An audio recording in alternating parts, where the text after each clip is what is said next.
O mestre, segundo a palavra de Deus, não foi criado para estar numa universidade.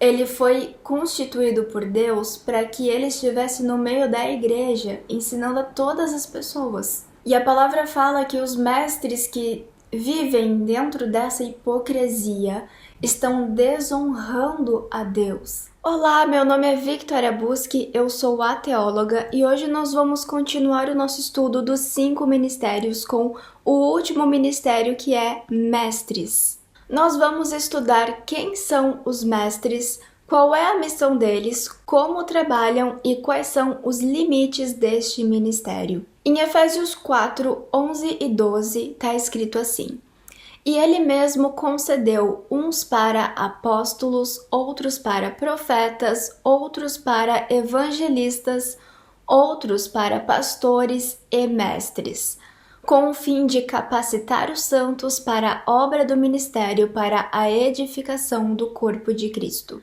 A palavra mestre está escrita em grego aqui na Bíblia e ela é didaskaloi, que é da onde vem a palavra didática, muito usada hoje nas escolas e nas universidades. Então, se a gente olhar bem a origem dessa palavra, o que o apóstolo estava falando é que algumas pessoas eram chamadas para ter o dom de ensinar, ter uma didática para a igreja, para a edificação dos santos. E segundo o versículo de 1 Coríntios 12, 28, o ministério dos mestres é o terceiro mais importante. Ele fica atrás dos apóstolos e dos profetas. Então, o mestre é necessário para que a igreja funcione de uma forma saudável, para que o corpo de Cristo realmente cresça. Esses 5 ministérios não podem faltar em nenhuma igreja. No hebraico, a palavra mestre aparece como Rav. E essa letra aqui pode ser traduzida tanto como a letra V, como quanto a letra B. Depende da pronúncia que é falada em hebraico. Mas a gente vê pessoas falando tanto Rav quanto Rabi. E é daí que vem a palavra rabino. O rabino é um mestre, ele fica na sinagoga ensinando a Torá. E a palavra Rav ou Rabi significa grande, importante, mestre e autoridade. Então aqui não está se tratando apenas de uma pessoa que ensina, mas de uma pessoa que tem autoridade, que pode tomar decisões. E Jesus era chamado pelos discípulos dele de mestre, não apenas porque Jesus ensinava, mas porque Jesus tinha a autoridade de mestre naquele momento. No grego, existem 3 palavras que são traduzidas em português como mestre.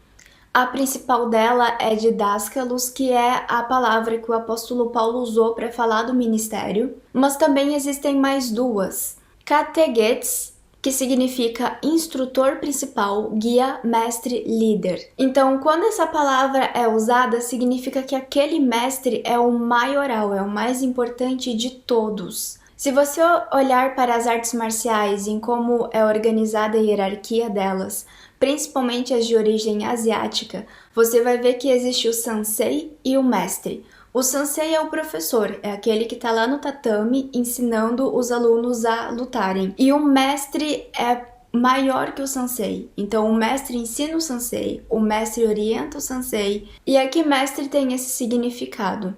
E o termo rabi, ou rav, ou rabino, também é usado em grego e significa meu grande, meu mestre e meu senhor. Então significa alguém que tem autoridade sobre aquela pessoa.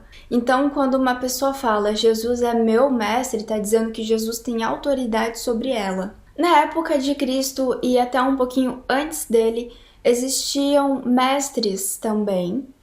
E a palavra conta como funcionava esse ministério naquela época. Em Lucas 2,46 está escrito: E aconteceu que, passado 3 dias, o acharam no templo. Jesus estava no templo, assentado no meio dos doutores. E aí tem a palavra didaskalon, ouvindo-os e os interrogando. Então, os doutores, os mestres judaicos daquela época se assentavam no templo para ensinar a Torá. e quem queria ouvir ia até eles. Esses doutores eram escribas e rabinos especializados na Torá, ou seja, o mestre não é uma pessoa que sabe um pouquinho, é uma pessoa especialista, ela tem domínio sobre aquele assunto. E os mestres daquela época explicavam a lei ao povo, muitas vezes publicamente nos pórticos, então eles poderiam tanto ensinar de forma individual. O apóstolo Paulo aprendeu com um mestre e ele aprendia de forma individual também com aquele mestre antes dele ser apóstolo de Cristo. E naquela época o mestre vivia para ensinar. Ele não fazia mais nada além de ensinar. Então ele estava sempre disponível para ensinar qualquer um que precisasse ou que quisesse aprender. E assim que Cristo voltou a Deus e deixou os apóstolos dele organizando a igreja, começaram a se inserir na igreja mestres, que tinham o ministério de mestre. E a Bíblia fala aqui quem eram alguns desses doutores. A palavra fala em Atos 13:1. Na igreja que estava em Antioquia havia alguns profetas e doutores: Bernabé, Simeão, chamado Níger, Lúcio de Cirene, Manaém, que fora criado com Herodes, o tetrarca, e Saulo. Então esses eram os mestres que estavam na igreja naquela época. Vamos explorar um pouquinho como eram cada mestre, qual a história que a Bíblia conta de cada um. Bom, Paulo vocês já sabem, então eu não vou falar. Bernabé era levita. Quando o Saulo ouviu Jesus, ele foi até Bernabé. Jesus mandou ele até Bernabé, para que Bernabé apresentasse ele aos outros cristãos. E Bernabé era um mestre, ele conhecia a Torá, ele conhecia a palavra de Deus, ele reconheceu Cristo quando Cristo veio. E também tem Simeão. Níger é um apelido de Simeão. E provavelmente ele tem esse apelido porque ele era africano e negro. Tem alguns teólogos que dizem que Simeão, o Níger, também era o Simeão de Cirene, que carregou a cruz com Cristo. Vocês lembram que na época que Cristo estava carregando a cruz, indo até o local onde ele seria morto, um homem ajudou ele a carregar a cruz. As pessoas, alguns teólogos, entendem que era esse mesmo Simeão. E tem o Lúcio de Cirene, que também é africano, missionário e profeta ativo na plantação de igrejas. Então a igreja cresceu muito na África. A África é um dos berços do cristianismo, não é apenas a região ali de Jerusalém. E também tem Manaém. Manaém cresceu junto com o filho de Herodes. Manaém tinha um pai e ele foi mandado para ser criado junto com o filho de Herodes, o mesmo Herodes que mandou matar Jesus. Então esses homens eram mestres na igreja da Antioquia. Isso significa que todos eles eram estudiosos, especialistas no evangelho e na palavra de Deus, e tinham a função de ensinar a igreja. Em Romanos, o apóstolo Paulo ensina como esses mestres devem se comportar, qual é a missão deles, qual é o dever deles para com o povo de Deus.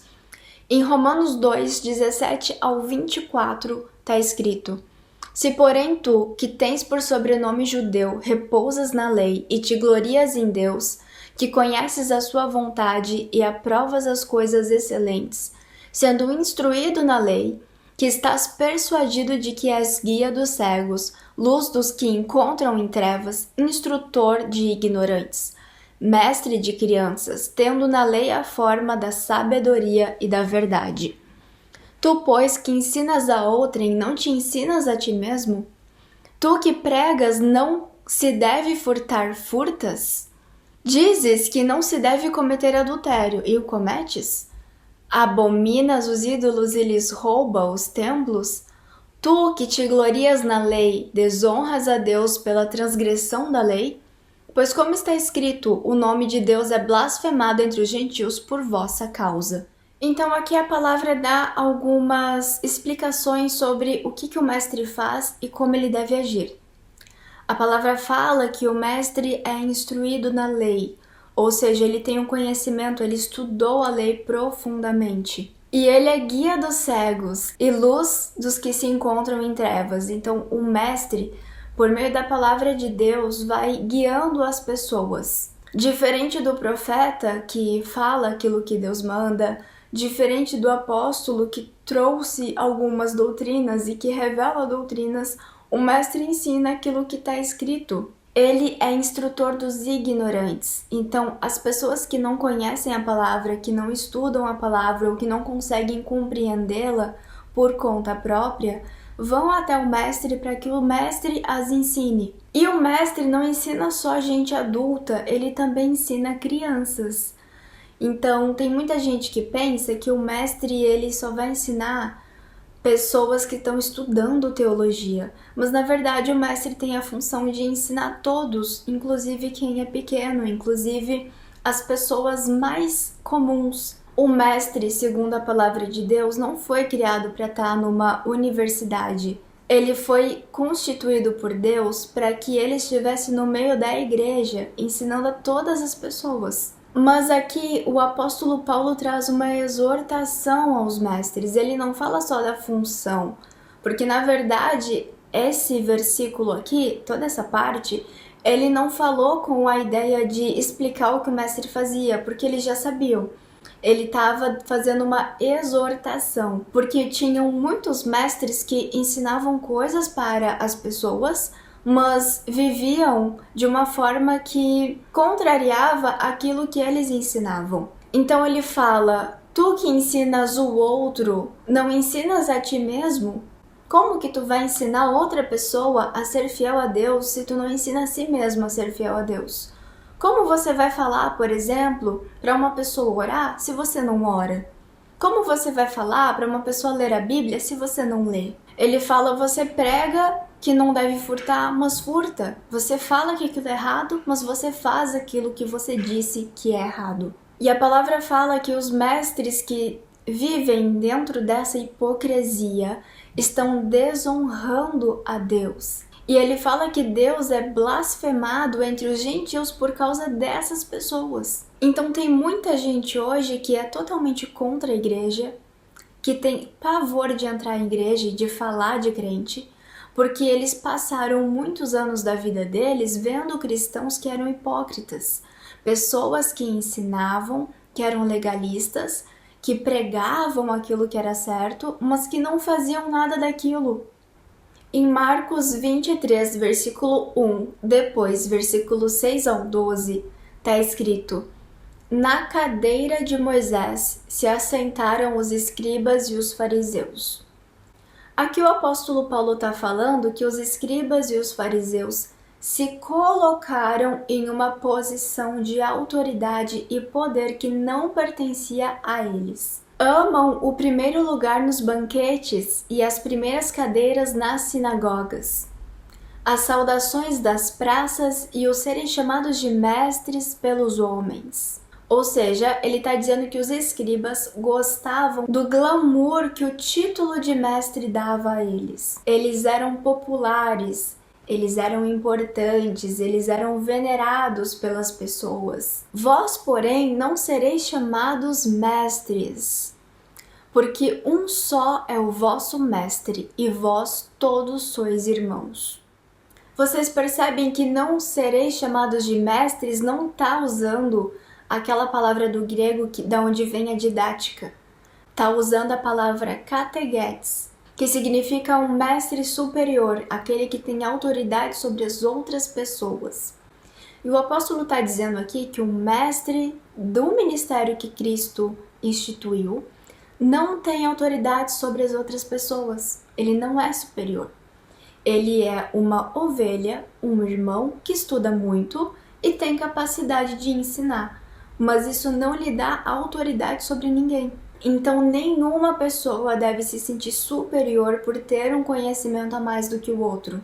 Em João 3,2 está escrito: este foi ter de noite com Jesus e disse-lhe: Rabi, bem sabemos que és mestre, vindo de Deus, porque ninguém pode fazer estes sinais que tu fazes se Deus não for com ele. Cristo foi compreendido como mestre porque ele ensinava.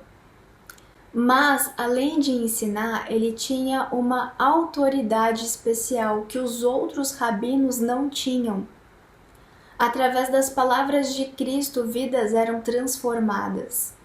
E isso não é algo que uma pessoa consegue porque ela estuda muito. A transformação vem de uma unção dada por Deus, vem de uma autoridade espiritual entregue por Deus. E somente os mestres que realmente amam a Deus e servem a Ele têm essa unção, têm essa autoridade que transforma vidas. E como as pessoas se tornam mestres? Em 2 Timóteo 1,11 está escrito: para o que foi constituído pregador, apóstolo e doutor dos gentios. Então, o apóstolo Paulo foi constituído. Deus entregou esse ministério a ele como uma missão para ele cumprir. Em Tiago 3,1 está escrito: meus irmãos, não vos torneis mestres, que foi o que eu li antes. Então, da mesma forma que algumas pessoas recebem esse ministério e recebem esse dom pelo Espírito Santo, outras pessoas podem buscar por ele. E isso não significa que serão mestres inferiores dos outros. Então, sim, uma pessoa pode ser mestre se ela desejar isso, estudar para isso e buscar a unção de Deus para alcançar esse dom, esse talento. Então, a função principal do mestre é ensinar. Mas não é ensinar qualquer coisa, é ensinar a palavra de Deus escrita, a Torá, o Evangelho, as cartas. O mestre deve estar sempre disponível para ensinar a todos. Lembra que a palavra conta de mestres que ensinavam até crianças. Então, o mestre não é um mestre que ensina teologia numa universidade, necessariamente. Esse também é mestre. Mas aquele que está sentadinho lá no banco da igreja e ensinando as pessoas é tão mestre quanto aquele da universidade. O mestre deve estar presente na igreja, porque o mestre foi feito para a igreja. Ele foi feito para a edificação do corpo de Cristo. Ele deve viver de acordo com o que ensina. Hipocrisia não faz parte da vida que Deus estabeleceu para os santos dele. E deve tratar as outras pessoas como irmãos com humildade. O Espírito Santo dá autoridade para a sua palavra. Então não adianta apenas ele saber, ele tem que buscar essa unção que vem de Deus. Este foi o devocional de hoje. Não esqueça de curtir o vídeo, comenta e compartilha com quem você gostaria de abençoar. A gente se vê no próximo vídeo.